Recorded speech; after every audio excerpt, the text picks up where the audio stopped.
Greetings students. Today we are going to learn about one of USA's leading hospitality company, MGM Mirage. Let us know this company in a much better way. MGM Resorts International is a Paradise, Nevada-based gaming and hospitality company. It is the second largest gaming company in the world by revenue, about $6 billion in 2009. It owns and operates 15 properties in Nevada, Mississippi and Michigan and has 50% investment in 4 other properties in Nevada, Illinois and Macau, China. The company became MGM Mirage on May 31, 2000 with the merger of MGM Grand and Mirage Resorts. In the mid-2000s, growth of its non-gaming, lodging, food, retail revenue began to outpace gaming receipt, and demand for high-rise condominiums was surging, with median property prices in Las Vegas twice the national average. The company shifted its business model from fully owning and operating resorts and casinos to being more real estate focused, launching the massive city center mixed-use project. Unfortunately, the latter development coincided with a vast overbuilding on the Strip and a global financial crisis, causing large losses and write-downs in valuation.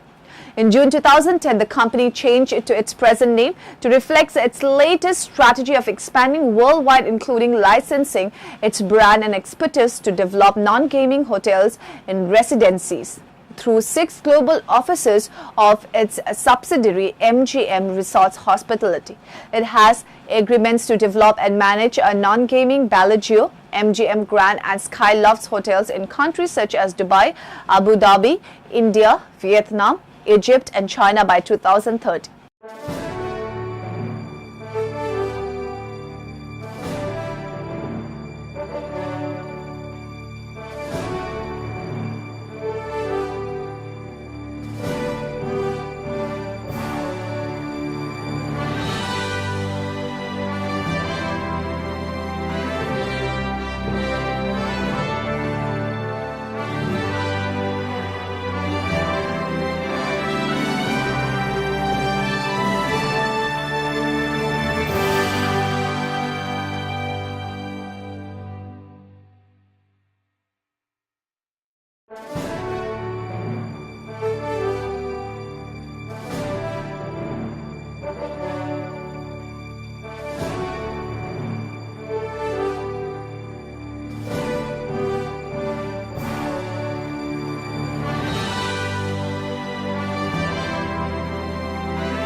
The company's background can be traced to 1969 when airline and casino tycoon Kirk Kerkorian bought a controlling stake in the Metro-Goldwyn-Mayer film studio. In 1970 and 1971, Kerkorian struggled with debt from his acquisition of MGM and Western Airlines and was forced to sell a majority of his casino company, International Leisure, to Hilton Hotels at a steep discount.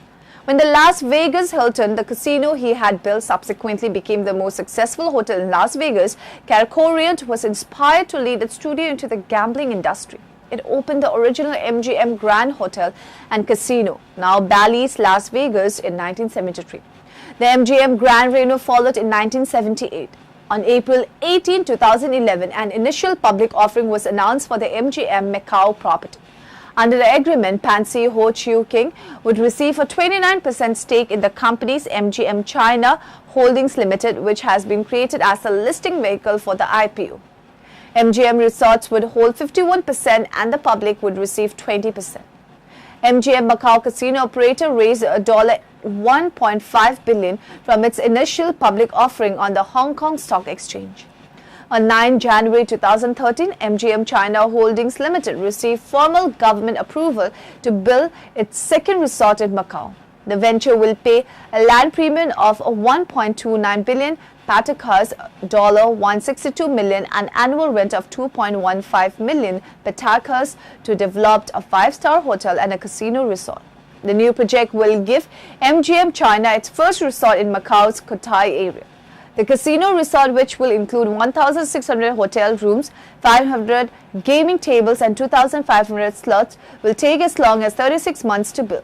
It will cost about $2.5 billion. The company is expected to bid for a license to operate a new casino at National Harbor in Prince George County, Maryland. MGM entered into quiet merger talks with Mandalay Resort Group in early 2004. The potential acquisition, which would give MGM control of more than half the hotel's room on the Las Vegas Strip, was seen as a vote for Las Vegas as the strongest gambling market in the world. Mandalay assets attractive to MGM included low-end casinos like Excalibur and Circus Circus. To broaden MGM's high roller appeal, the Mandalay Bay Convention Center, which would allow MGM to compete directly with the Sands Expo Center in the convention market and at least 2 prime developer sites on the Strip. The talks went public in June when MGM announced an offer worth $7.65 billion. Mandalay rejected that offer because of a clause allowing MGM to back out if antitrust regulators demanded the sale of any properties. Analysts speculated that another bidder, such as Harrah's or Boyd, might enter, but none did, and MGM and Mandalay soon agreed on a $7.9 billion deal. In February 2000, MGM Grand made an unsolicited offer of $17 a share to buy Mirage Resorts, which had foundered due to disappointing results at its new Beau Rivage and Bellagio resorts. Analysts expected a protracted battle with Mirage founder Steve, once seen as unwilling to give up control but under pressure from institutional investors. Mirage rejected the offer but met with Korean the next day and named a price of $21 a share. The companies agreed on the higher price for a total of $4.4 billion plus $2 billion in assumed debt. The merger closed in May 2000, giving MGM ownership of the Mirage, Treasure Island, Bellagio, Boardwalk and Golden Nugget, a casino in Las Vegas, the Golden Nugget in Laughlin, and the Beau Rivage in Mississippi, and a half share of the Monte Carlo. The company changed its name to MGM Mirage in August 2000. Mirage had also owned a half stake in the Borgata, a planned casino in Atlantic City, in a joint venture managed by Beot Gaming. Work on the Borgata continued apace and it would open in July 2003. So students, we got to know about the various aspects of MGM Mirage. We went through the company's history to its present market scenario. Hope you must have got useful information about the company. Have a nice day. Goodbye.